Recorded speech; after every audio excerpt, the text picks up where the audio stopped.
So over the past decades, we have been seeing a dramatic increase in the intensity and number of different disaster events. And in fact, if we look at the past 20 years, we have seen almost 3 trillion in direct economic losses from disasters. In 2017 alone, about 95 million people were affected by various disaster events. And 77%, if we look at the past 20 years, 77% of all the disaster events have been somehow related to climate change. So it's very important that we are taking proactive action by all nations to address climate change, but also prepare and make sure that we are taking measures to reduce disaster risk.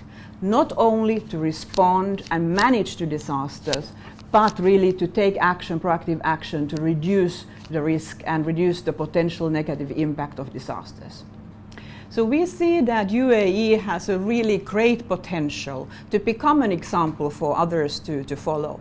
It's very important that every country, and UAE is in the process of doing this, has a careful assessment. What are the various risks that can be facing the country?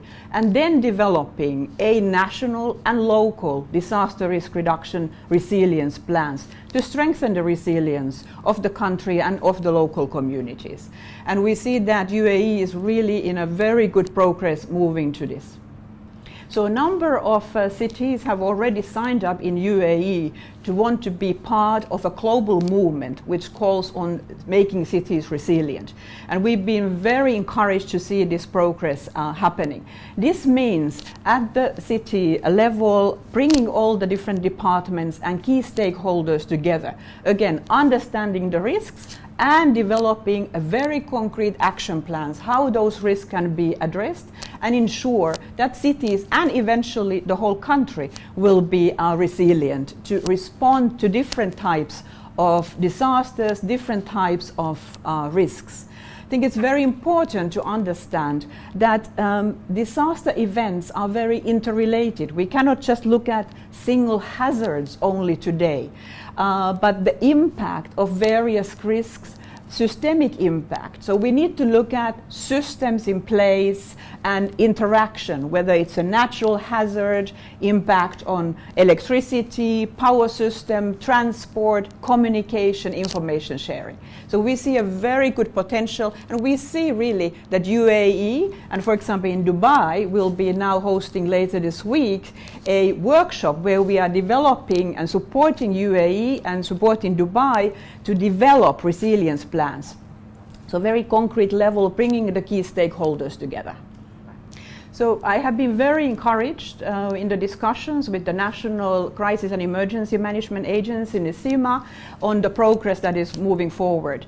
There's a progress now in developing a national DRR strategy, which we hope that UAE will be able to finish before the deadline of end of 2020.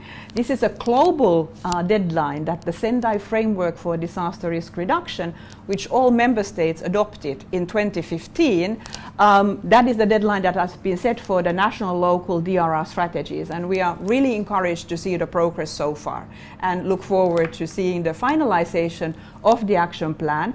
And then of course, important part will be the implementation in full. So, well, I'm very pleased to see already that UAE is reporting on progress in implementing the Sendai framework through the Sendai Monitor Online. This is a monitoring mechanism that we, the UN Office for Disaster Risk Reduction, established a little bit less than 2 years ago, where all countries globally are requested to report on progress. It's very important that we have that reporting and that we are able to give the evidence, the analysis and evidence to support the decision makers at all levels, at national, local, regional and global level, to make the relevant decisions and define which are the areas that need to be further strengthened, and especially to learn from each other. I think UAE really can have a tremendous potential to serve as an example for the region and for globally on progress moving forward.